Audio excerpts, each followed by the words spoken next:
Coach, did you just want to start with an opening statement from tonight's game? Yeah, I was proud of our guys' effort. I thought, obviously, UMKC, obviously a big challenge and a good team. Ability to, put up a lot of points. They played at a fast pace, probably as fast as a couple teams that we've played this year. So, I thought we did a good job of handling that. I thought we did a good job of just kind of learning over the course of every possession of 40 minutes, right? We saw a lot of one-on-one play that we haven't seen this year, and I thought over the course of the first half, I thought we started to manage that a little bit better. I thought the last 4 minutes of the first half was a huge key. We went on a run, we got some stops, and we went in up 7, and then we were able to carry that over to the first 4 minutes of the second half, take another 7-0 run and go up 14. And so I thought that stretch right there was really big for us. But what I liked was just the defensive end, watching our guys just try to continue to figure it out on the fly. And I think that's what we're going to be for a little while. We've really improved. We're healthy. We've got as many guys back as we've had. We've probably got everybody back that we were planning on being there for us. So we're kind of learning. We're having a lot of in-game experiences. We had them at the tournament a week ago. We've had them in all of our games. And so I just think we're doing a good job of learning play-by-play, trying to play by possession, and then, just continue to improve. Coach, I think it was fascinating watching. You had 3 bigs. You got in foul trouble, trying to manage that and get production out of all of them. Even though Nenadic, you could see he didn't hardly play, and yet had to come in and get a lather up. Having said that, then watching you say, all right, I need to get my 6-6 group in there and play without them. So the bigs and the way you use them in the game, I thought was really an interesting aspect. Yeah, well, and I appreciate that. And we've talked about kind of that lineup for a long time. We haven't played it, but I thought as much as anything, maybe that group of guys could help us with their little pressure, with their run and jump and their full court stuff. And, you get it to a guy like Dontrez out of a trap, and get it to a guy like Jadis out of a trap in a half court. The chance of them going to score, the percentages go way up. So, that was part of it. And I thought the bigs did a really good job of kind of playing through that. Now, one thing I thought we fouled way too much. Yeah. And we talked about it at halftime. That's a little bit of a sign of a bad defense when you're fouling so much. So we've definitely got to clean that up, because a lot of it was just poor position, reaching for steals when we shouldn't have been, not playing with our hands up, and doing that.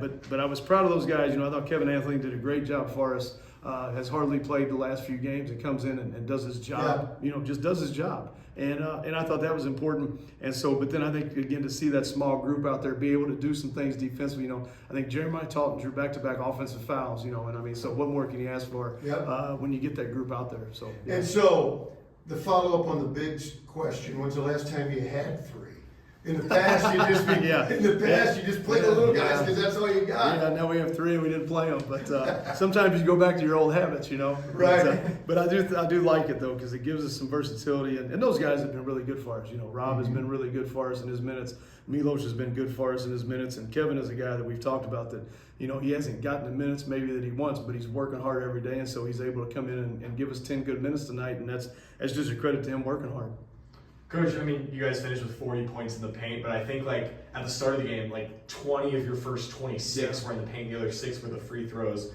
How does it feel establishing that paint presence, especially kind of the saying, seeing that ball go through the hoop opens up the shooters? You guys end up hitting 6 threes. How important was it to establish the paint presence and get easy looks at the rim? Well, establishing the paint is one of the most important things we do. We have a goal every game to get 38 points in the paint. We had 26 at halftime, so we didn't quite double it the way we probably should have, but we did hit our goal anyway. But the paint is a huge part of how we play, starting in transition to the half court. And it's not just throwing the ball into the post that gets to the paint. It's attacking closeouts, playing off drives, Clayton Jackson getting to the paint, Makai Cooper getting to the paint, guards being able to get in there and create opportunities, but also paint points. So yeah, it's as big as anything that we have.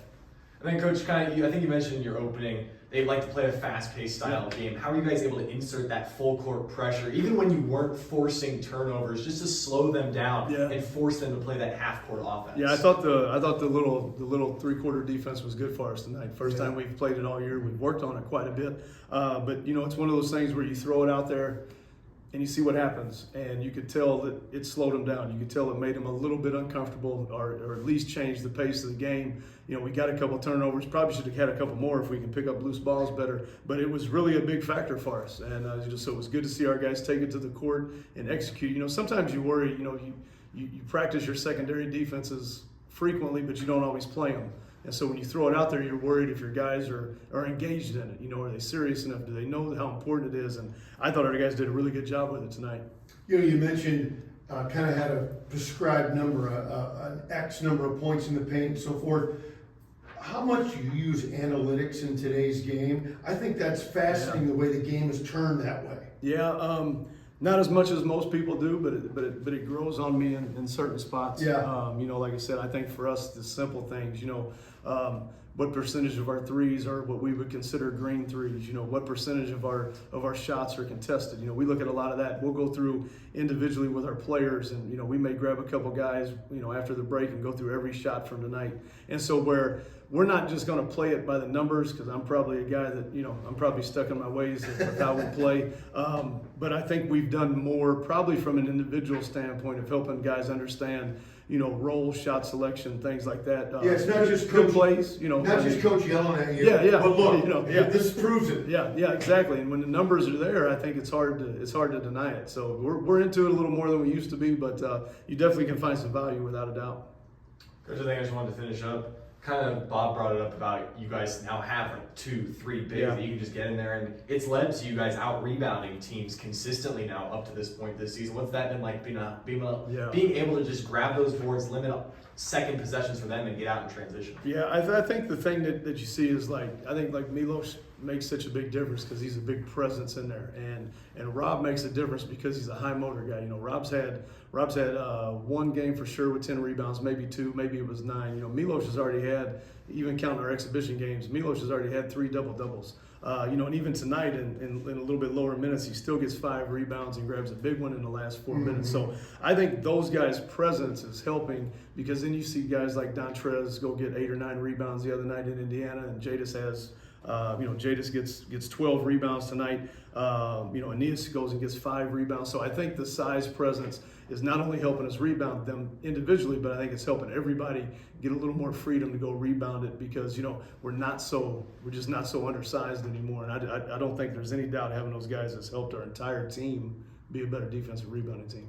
How's Jadis' face? He got beat up tonight, didn't he? Yeah, I thought it was physical. Yeah, I thought it was physical on him. His eyes in there, I don't know. I didn't look at it too hard. I didn't want to jinx anything. But he's tough. He'll be all right. He is. Yeah, he's tough. Speaking of Jadis Jones, he becomes the 5th player this year to have a double-double so far. Talk about Jadis's play so far through the first 5 or 6 games of his season. He's as steady as it gets, man. I mean, he's going to show up every night, and you pretty much know what you're going to get out of him. And I know that sounds simple, but I think a lot of coaches would tell you, we coach mentalities as much as we coach X's and O's anymore. And this team is no different. That doesn't make them good kids or bad kids or anything. We've got great people in the locker room, but you know what you're going to get out of certain guys. And when he walks on the court, he's going to be the hardest competitor out there. He's going to do everything he can to help his team win. And then, he's going to play his role at the highest level that he can play it. And, he's not going to be worried about getting poked in the eye. He'll ask for a break, and if I don't give it to him, he's fine. He plays the next possession. It's just, but his mindset, I think, over the course of time, it already has, it's contagious. It brings other people along. We come back and beat Charleston Southern a couple of games ago, all because of him.